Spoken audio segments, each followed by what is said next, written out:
Les femmes sont plus prudentes et prennent moins de risques en matière d'investissement.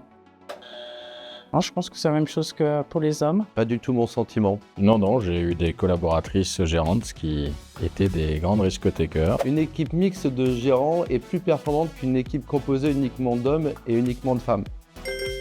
D'une manière générale, la diversité, elle permet d'avoir plus de points de vue, très clairement, d'être plus performant. Plus il y a de mixité dans tous les sens du terme, mieux c'est. Moi, ce que j'aime, c'est avoir des équipes éclectiques et ça performe, donc moi, ça me va. La performance d'un fonds ne dépend pas du fait qu'il soit géré par un homme ou par une femme. La performance d'un fonds ne dépend pas évidemment du genre, il dépend de la compétence, de la qualité intrinsèque du gérant, qu'il soit un homme ou qu'il soit une femme. L'important, c'est d'être professionnel et impliqué. Les hommes sont-ils Meilleur en finance. Nicole El Karoui est un exemple d'une femme brillante en finance et qui fait partie des sommités dans ce monde-là. Non. Je ne pense pas. L'ESG est-il majoritairement préempté par les femmes? Non, là aussi, je pense que c'est plutôt équilibré. Alors c'est oui et non, c'est-à-dire pas préempté. En fait, il y a probablement, en tout cas à mon point de vue, plus de femmes que d'hommes dans l'ESG, mais c'est pas une question de préemption. Mais force est de constater qu'il y a une majorité de femmes, mais c'est pas une préemption parce que c'est un terme plutôt péjoratif. C'est voilà, pour l'instant, a priori, il y a plus de femmes, mais on attend également une mixité sur ce sujet-là.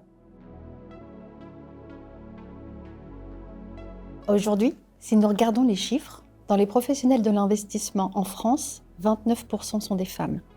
Et ce chiffre se détériore si nous faisons un focus sur le métier de gérant, pour lequel 12,5% d'entre eux sont des femmes à l'échelle mondiale.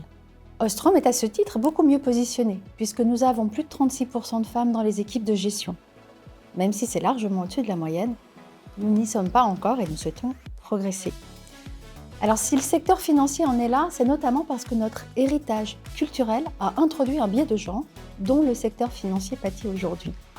L'idée reçue selon laquelle les hommes seraient meilleurs en finance est fausse.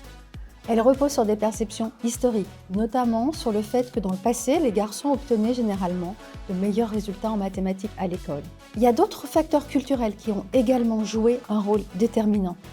On a des jeunes hommes qui souvent sont plus encouragés à aller dans des filières scientifiques ou mathématiques. Et aujourd'hui, on a encore du mal à avoir plus de jeunes femmes qui intègrent ces filières. En ce qui concerne la gestion elle-même, des recherches ont montré que les femmes prennent souvent des décisions d'investissement plus prudentes, moins impulsives, ce qui peut conduire à de meilleures performances à long terme. C'est dangereux de rester sur ces stéréotypes, car cette généralité ne reflète en rien la réalité de chaque gérant, homme comme femme. Quoi qu'il en soit, la mixité dans la gestion d'actifs, comme dans beaucoup d'autres domaines d'ailleurs, ne peut qu'améliorer les prises de décision.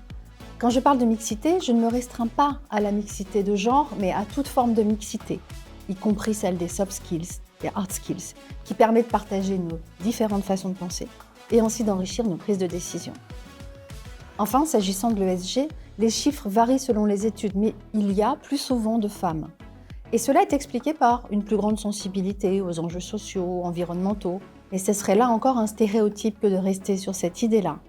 Et par ailleurs, on peut observer que la jeune génération a un intérêt égal pour ce sujet.